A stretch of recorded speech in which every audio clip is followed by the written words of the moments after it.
Buenas tardes, YouTube. Welcome to my channel, Better Monday Fasting. Today I'll be talking about something that happened to me recently about my ketogenic diet and see if that's the end of keto for me or if I'm gonna need to change my strategy a bit with my diet.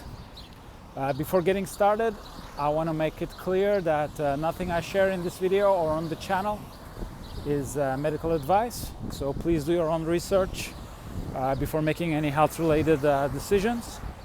And your research may start with this video, so it could be a part of it, but do your own research, and you are the only one who should make the decisions about your health. So what happened? So since March 2023, I've been on the ketogenic diet, and with all the diets I've tried so far, it was like the one that worked the best for me, especially in combination with fasting. It was like it was out of this world because before discovering the ketogenic diet, what I would experience is that I will have really good mental clarity with when I'll be fasting, and as soon as I'll break my fast, I'll lose that mental clarity. So the ketogenic diet allowed me to keep the mental clarity even on the days where I was eating. So it was a big breakthrough for me. In addition, I would recuperate like more rapidly from with less sleep. I will get more rest. So that was another advantage of the ketogenic diet. But overall, I felt like my body was actually wasting a lot of, or I shouldn't say wasting, but spending a lot of energy in breaking those like long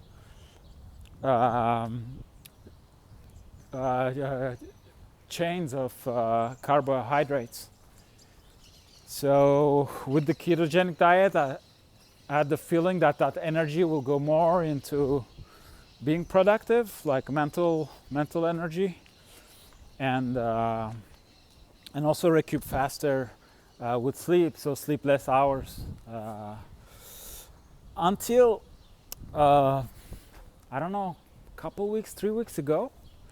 So now, like, it's summertime in beautiful Asunción, Paraguay. That's where I am. It's so it's reversed, like the so it's summertime here, the seasons. Yeah, I don't speak English on a daily basis, and it's been a while I haven't shot a video, so I have to kind of sometimes find my words. But so it's summertime, beautiful summertime, and so there are more like insects and bugs and all that. So it's been like 2-3 weeks, like I will feel like I had like mosquito beats, you know, and there are mosquitoes here, and like, you know, it's it's been like since 2017, like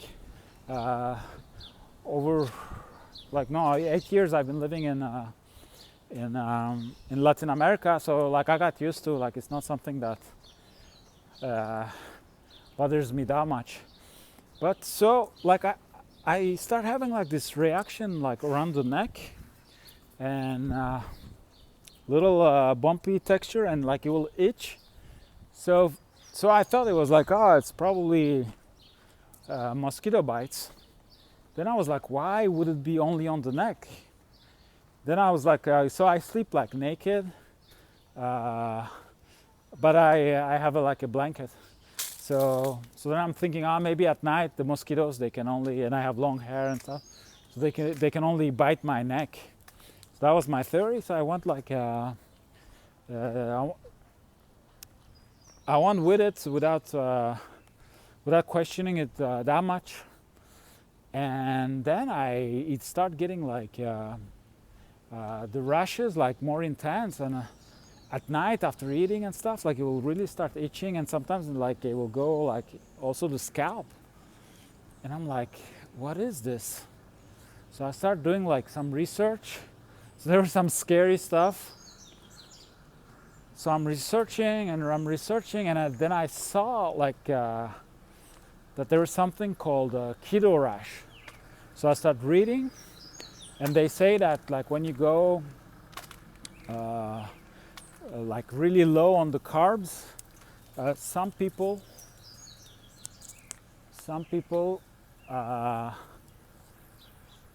they start having this like reaction on the neck area, and sometimes on the like the torso, and so they don't know why exactly. It could be that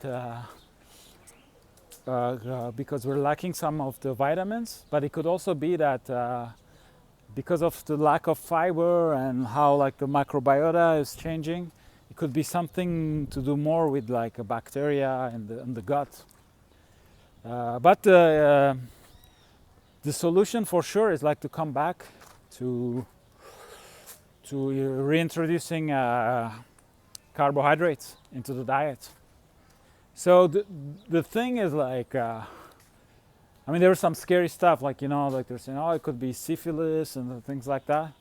And for me, it kind of made sense that it was like a keto rush, because lately, on top of like my regular keto, like I almost like quit eating any fruits. I went almost like carnivore. Like I won't even like, because I would like, now like all my projects are coming together. I have like amazing energy. It's summertime, beautiful weather here in Asuncion. I mean, it's, because sometimes it tends to get like a little too hot, but now like for me it's perfect. Like I love hot weather, and this is still hot when you can function, because I also lived in Hermosillo, Sonora. I lived in Culiacan, Sinaloa, Mazatlan, Sinaloa. I lived in Yucatan, and during the summer there, oh my God, like it's those places. Here, nothing that bad. I mean, sometimes it gets hot. Don't get me wrong, but like. The whole like the Christmas season here is just, it's been amazing. I'm like in love with Asuncion. So yeah, I've been like almost not consuming any carbs, like besides for some, you know, I eat some garlic. Like sometimes I chop some onions, also some cucumber. I make my Turkish soup, cacık, but no bread, no pasta, no nothing like. And usually I will eat some papaya or like berries. I mean, berries are very low quality here, and they're super expensive. When I used to live in Colombia, I will get like berries. They're keto compatible, and they're delicious over there. But here it's not the case, so like I don't get them. I mean, it's like 3 times more expensive than even more than 3. I don't know how much, but like it's way more expensive than meat. And they're horrible. They're like, I think they froze them or something. They're really not tasty. But I will still eat some papaya. Also, I'll eat some cacao, raw cacao, things like that. But lately I've been not eating those. So I've been even more into deeper into the low carb diets. So then I was just like, yeah, that's it, you know, that's so I'm having a keto rush. So what I did is like it was like a couple days ago, I did my groceries. I just bought some baby potatoes. I just bought some baby potatoes, and while I was cooking, I cooked my meat in the oven with some. I mastered that because I don't have like we have the best meat in Paraguay. But to get the most out of it, like you need to have a barbecue, and I don't have access to a barbecue, and I have a, electric stove, so it's kind of a shame to grill that way. So what I've been coming up is like I have a ceramic like a pot where I put some butter, the meat, and like herbs, jalapenos, sometimes onions. Things like that, and I just bake it, and amazing. I mean, I'm impressed, I put some season the meat a little bit with some olive oil, and I put some Himalayan salt, and I have a good like black pepper mix with 3 different, and I grind it to like everything I grind on the spot. Oh my God, it's like, I mean, the meat is so good here. It's and very affordable. That's the thing. I mean, it's so you're eating, like I'm eating meat every day. Like it's almost like you're eating. Who we have here? Come. You have a new friend, but they cut your tail. Come. Look who we have here.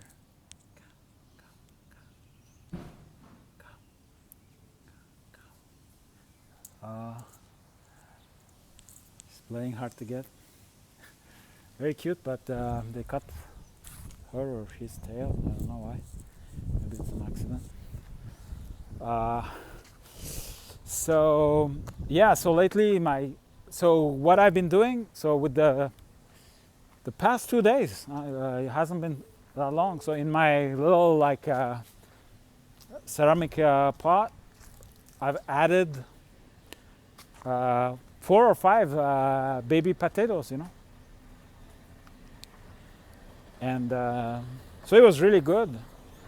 I know first I did a Swiss dish. I did like also, we're so lucky here. We have we can get really good local Swiss cheese, and when I say Swiss cheese, it's not the American Swiss cheese. It's like you can get Appenzeller, you can get raclette, Gruyère, like Tislit, like all the real. I think there's a Swiss family making those cheese here, and the milk is really good. Everything that touches the cow is really good. So yeah, on the first day I did like on the potatoes I put raclette cheese, some onions, garlic, and it was like yeah, it was really like it was like being in Switzerland, And on the second day, I put the baby potatoes in the pot with the meat, And believe it or not, the rash is gone. I mean, maybe I still have the pimples a little bit, but the rash is gone, and like magic. So that was it. That was the problem. So I went overboard with keto. So did I go overboard in terms of intensity? Not eating any fruit and all that? Or now it's going to be almost 2 years that I'm on keto. And I think I had like 4, maybe 5 cheat meals, So did I? Maybe I came like to the end of a cycle, with keto. But voila, a beautiful woman. And I lost my thought. I mean, I'm such a man. Sorry. You see a pretty woman, and then everything, like all the brain is gone. And so I don't exactly know like what's. I mean, I know that it's related to keto, and but I don't know if like I've reached like a cycle, being almost like eating keto for 2 years, or it was just like lately I went, or it could be a combination of two. But now we know that I've reached a limit with keto. And the good news is that, so I consumed those potatoes. I mean, it was like every day, it was like, 4 or 5 potatoes like that, sliced in half, and he went away. And the good news is that my mental clarity, it's okay. I don't feel like, tell you the truth, I don't feel any, maybe I don't feel on top of the world, mental clarity, but I don't feel like, I've been eating pasta all night, or, I've been waking up right away, no snooze, nothing. Also the weather, like I love summer, like summer, it's that's why I live in Latin America, the winter in Paraguay, it's 1 week, and I think there's like one day it's really cold. So, whereas even in my, in Switzerland, I don't even want to talk about it, but even in Turkey, my native country, it's gonna be cold like 6 to 7 months, It's gonna be pretty cold. So even if you live in the Turkish Riviera, it's not gonna be as extreme as in Ankara, where I'm originally from, or Sivas, or Kars. Like those places are, Kars, I think it goes like minus 40 Celsius. Forget about it. But Ankara, a minus 17, December, January, that's totally normal, And but even places like Bodrum, I was there like during the winter. It gets cold. Like it's not like at night it gets cold and it's humid. So like all those problems we don't have. Well, depending where, like Argentina and Uruguay, there are 3 months that I don't like. June, July, August, it's the winter here. Those like it gets pretty cold. But in Paraguay we don't have that problem. And in Mexico, most of the places, of course, if you go to Durango, like it's gonna be chilly, but usually Mexico, it's hot. Like, for example, like Mazatlan, Sinaloa, it's like in the winter, it's like the summer in Europe, So it's just perfect weather, and then in the summer it gets a little out of control. So now, like I know that I've reached like a limit with the keto. So I'm a little bit bummed because I'm like all my projects are coming together. Like I had like high energy, high productivity, high energy, and and I know that a part of it is the ketogenic diet. So if I have to give up on it, it's not gonna be good. Like I don't want to be, I don't want to feel like stupid like before. Like don't want to be like feel like foggy, So, but the good news is that, with those little potatoes, I still have the mental clarity. I still have the, the good mood, and I don't have the rash anymore. So maybe it's just a matter of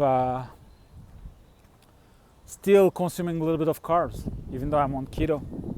Then it will be a matter of how we do it. Like we go keto for a while, and then once in a while have carbs, or we don't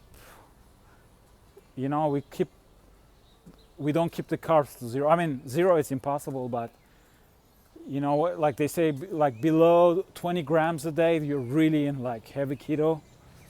So maybe we keep it, I don't know, at 50 grams, or like, I don't know. Like, I don't know what will be the solutions, but I'm going to be experimenting.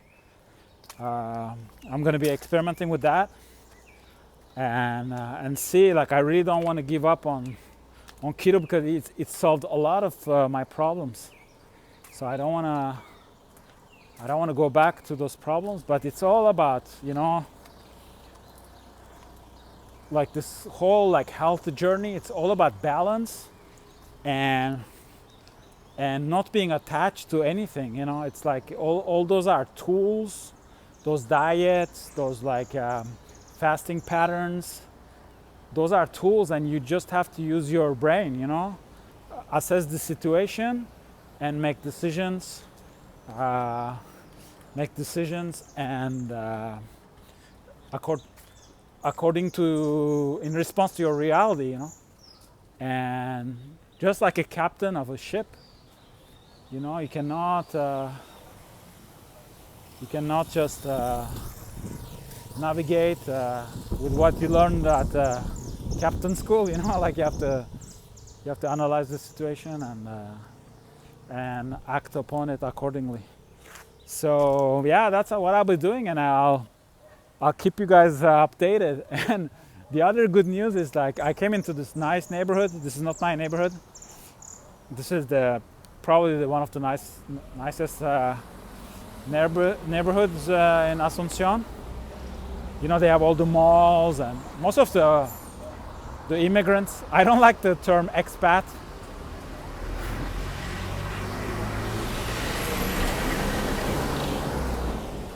A lot of the Western immigrants live in this area, and I don't. I lived here like 2 weeks, and yeah, the situation wasn't as good as where I live. It's more. It's also a very nice neighborhood, but it looks more real. Like, and I don't see many foreigners there. And not that I have anything against them, like, but it's just that it makes the experience more authentic, in my opinion. And also, I speak Spanish and I look Latino, and entonces for that reason, like, it doesn't. Yeah, I just like, I feel more comfortable. Sometimes, like when I'm making those videos, like shooting those videos in English, or if I'm with other Western immigrants, like, I feel like if we speak in English or French, I feel like that, you know, you're entering people's radar, you know, like in Colombia and stuff. I will, like, usually they don't see me, and now they see me, you know.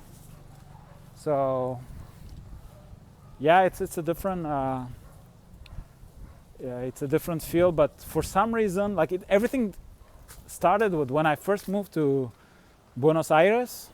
I was like, man, I already had a basis with Spanish because I learned in San Diego, California, with my Mexican friends. So I had a basis, but I was like, man, I need to up my game in Spanish, and also, like, the Castilian, the Argentinian Castilian is different, you know, different accent, different words, different everything. So I was like, you know what? For 3 weeks, I'm just gonna focus on. I'm not gonna see any of my English-speaking friends, French-speaking friends, Turkish-speaking friends. I'm just gonna be using Spanish so I can learn. So it was a 3-week challenge. It ended up being a 8-year lifestyle. Oh, I felt so much better. Like, it was just like, yeah, it was great. Like, yeah. So yeah, I have very few, Westerner friends. I have some, like, with the. I'm on a business Discord. Like, I have some communities, and sometimes I will meet some French people, or I'll meet somebody on Tinder. I met a girl. Like, I thought she was a Latina, but then she was actually from England. So it happens. But yeah, for some reason, for me, like, it feels like I live more my Latin American experience if I, hang out more with the locals and speak in Spanish. because then it's like it feels like you live in a bubble. You live in a bubble, and then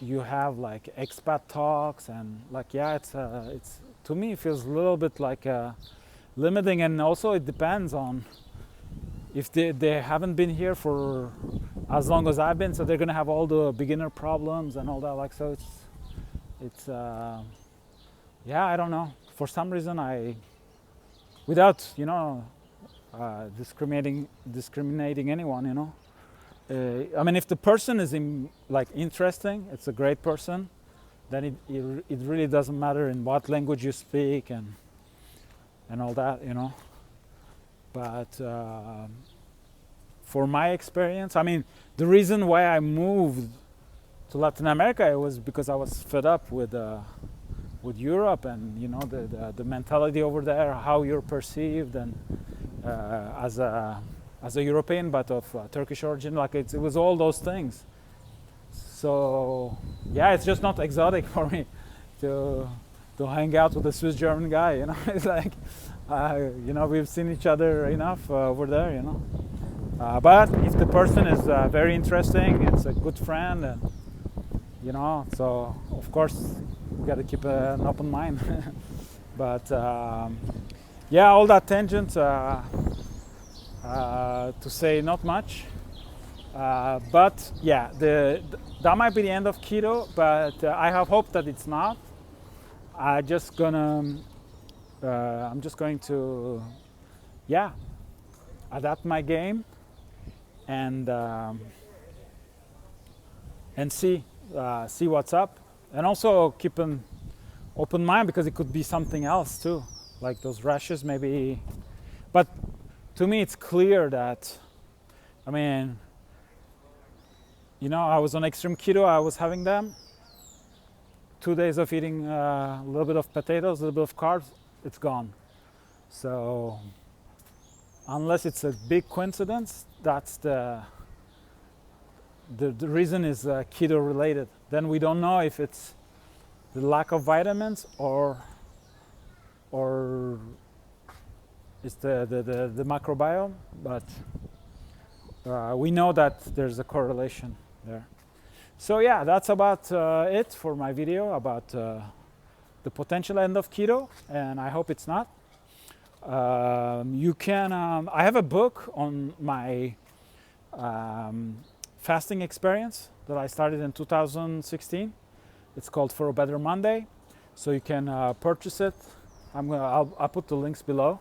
And also I offer some coaching on fasting, but also if you're interested in like moving to Latin America. I mean, I'm not an expert in anything. I mean, I consider myself like an expert in fasting, even though there's no fasting diploma, but I've done a lot of fasting since 2016. So that I have, it's maybe the area where I have the most like mastery. So I can do some fasting coaching. And also if you're interested in other topics like moving to Latin America, how to live as a nomad, all those things too, like I can share my knowledge without pretending to be an expert. But now I have accumulated a lot of experience living in Latin America since 2017 in various different countries. In Mexico alone I lived in 23 different cities.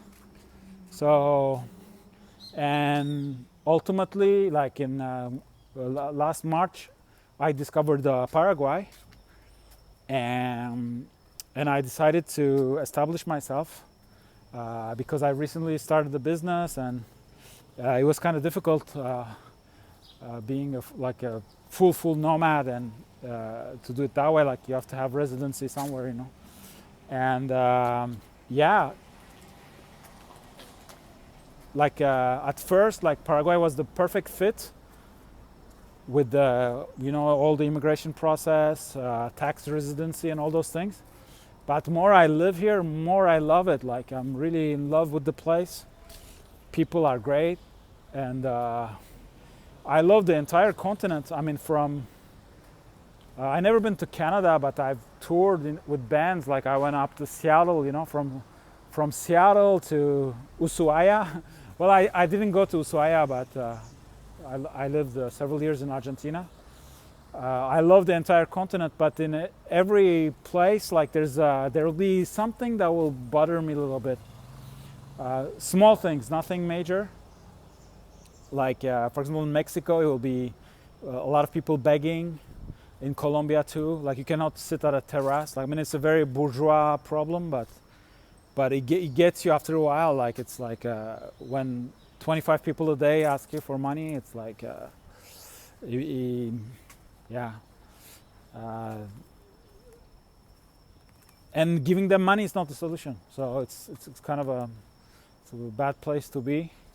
And then the noise in certain places. In certain places, how they see foreigners, like how they put you in a foreigner box. Some cultures that I will not name, I won't name that they do that. So when you're a tourist, it's not a big deal. But when you live here and you're always like, I mean, it can be small things, you know. You go there and like they give you a menu in English, you know. I'm not from England, you know. Why are you giving me? I'm fluent in Spanish. Why are you giving me a menu in English? You know? So yeah, all those little things that are little things. They're not major things that would bother me in other countries. All of them, they don't exist in Paraguay. It's so. I mean, the major one is safety. I mean, it's way safer than lots of places I've been to in Latin America. So that's huge. That's actually not a small thing. It's a big plus. But then nobody is bothering you. People are really nice. So since there are not that many tourists, people are interested. If you're a foreigner, they're interested. You know, they're not fed up with foreigners. And on top of that, they're really genuinely nice people. Like there's like this innocence. Like it feels like the 90s. Like to me, like I always say that, and they laugh because they think I say that as if, you know, Paraguay was behind. But for me, 90s is the pinnacle of human society. You know, 90s were great, and it wasn't polarized. And so like with being in Paraguay, I mean, it's not only that Paraguay is great. It's just that the Western world like went really south. You know, that's my philosophical observation. It's just yeah. I mean, you don't. Yeah, I mean, I wouldn't go too deep. But all those ideologies, all those strategies that to divide us, you know, they don't exist here. And then what you have a normal functioning society that is not polarized, and people are chill, and so that's something to think about, you know, because the thing is, like, when you live in the West, I mean, it goes gradually, like the madness goes gradually, so you don't, it's like the cooking a frog analogy, you know, so you don't realize what's going on, like, you know, but then when you come to a place like that, it's just like, oh my God, it feels so good. Like, I feel like this is you know, I'm very like active here, like all my waking hours I'm trying to be productive, doing, you know. So I'm physically active, I'm intellectually active, but it feels like a part of my brain, it's resting from almost 50 years of stress of the other places where I live. Like, I feel like I'm resting a part of my brain. It's just, I guess you have to live it to really understand what I'm trying to convey, but it really feels like that. Like there is zero pressure, and you're getting things done, and life is not eating you, you know. And also since I'm working from home, I mean the only stressing factor here could be traffic. You know, the infrastructure isn't all that great, and so if you have a 9-to-5 job, like if you commute those hours, depending where you live, that could be a little stressful and a huge waste of time. But since I don't have to go through that, and now I have a routine that I pretty much don't even take an Uber just to get my groceries back home. But see, I don't know, I walk everywhere, and it's not the most walkable city, but I find now I know where the holes are and all that, in my little circuit of going from home to the gym, to the sauna, to the co-working, all that. Like I do it all by walking, and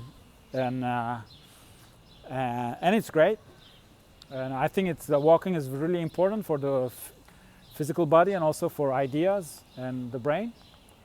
So yeah, I mean, I'm always hesitant to talk too positively for Paraguay, because I wanted to stay in a selfish way. I wanted to stay that way, you know. It will be, because sometimes, you know, when you're in Colombia and stuff, you feel like the locals, they're not that happy always with the foreigners, you know, with what they call it, the passport bros and the party people and all that, you know. And also with the gentrification in Mexico, you know, you see sometimes posters like gringo go home and all that, you know. So here it's not well, first of all, you don't have that profile of people coming here. Here it's more like maybe more conservative people who want to build something, a business or a family, or buy some land. So it's more people with that profile. And people with that profile, they're not gonna, generally speaking, they're not gonna bother anyone. You know, they're just gonna be more an opportunity for the local people. So even if there were more people like that coming here, maybe it wouldn't be a problem. So maybe I shouldn't be selfish. But you see, like everywhere it's there's construction. Everywhere, like it's constructing, especially in this area. This is like the nicest. If you're looking for like here too, like they're constructing. Yeah, it's if you're looking for that's exactly what I wanted to sell. Like it's a picture worth 1,000 words. Yeah, that's if you're looking for that type of lifestyle with the gym, the pool, and 24-hour security and all that, you can access that type of lifestyle here for pretty cheap. Yeah, like for even below total, like I don't know. Maybe I don't give numbers, but it's really doable. Like I lived 2 weeks in a place like that, but I didn't like it too much. So I prefer where I live. It feels more homey, and I don't have a pool, but it's all good.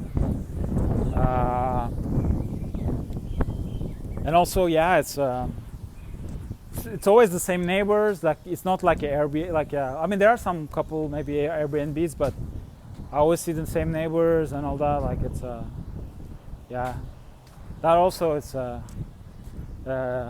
plus. But yeah, so if you wanna book a call with me about fasting, or also for topics like like how to move to Latin America and all that, like so I don't have a course, or I don't have, you know, I'm not an expert in immigration or anything, but I've done the process once in Argentina. I've done the process here in Paraguay.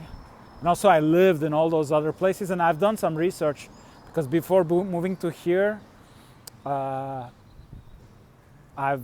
went to Panama, Colombia, and also when I was in Mexico, did some research to see if with my business setup it will be a good fit. And then Panama was pretty good, but it's another league. I mean, Panama has a lot to offer, but you need to be wealthier. So it wasn't my case. So for me, Paraguay was great because it's the whole process. It's maybe even 10 times cheaper, without the joke. And at the end of the day, I like it more culturally. I mean, Panama, I lacked a little bit of depth in culture. It's nice and everything, but it's very, and also the buildings and everything is very American style. It's very, I mean, if you like, I don't know. I don't want to say any, I don't want to give any reference, but it's a little bit more, the cities in the U.S. Whereas here, there is you see some brick houses. I mean, there is maybe more of a European influence. But I mean, in this neighborhood, it's also towers with swimming pools and everything. But like if you go on the streets, I mean, you have some houses, nice houses with some identity. So so that's also something I can do on those calls. So I have a stand store where you can purchase my book, book a call, and I mean the calls are like an hour call. They're priced for an hour, but depending on your needs. I mean, I usually don't book anything after it. So if we need more time, that's okay. But the idea is to prepare it. Maybe send me the questions ahead of time. It's like to prepare the meeting, the call in advance, so we don't waste any time. It's a productive call. And then if we don't cover everything, then maybe we go a little bit longer, or if needed, meet another time. So, there are those options. And I'm working more on the digital products, and my physical product is ready. It's in the fulfillment center. Now we're working on the website, so we can start selling it. So it's also a product related to fasting, but it's more of a physical dietary supplement type of product. Thanks for watching. It's been a pretty long video, so if you watched it so far, extra thank you. And keto, I'm not done with you. We're gonna find a solution. I don't think it's over. Thank you for watching. Have a great one.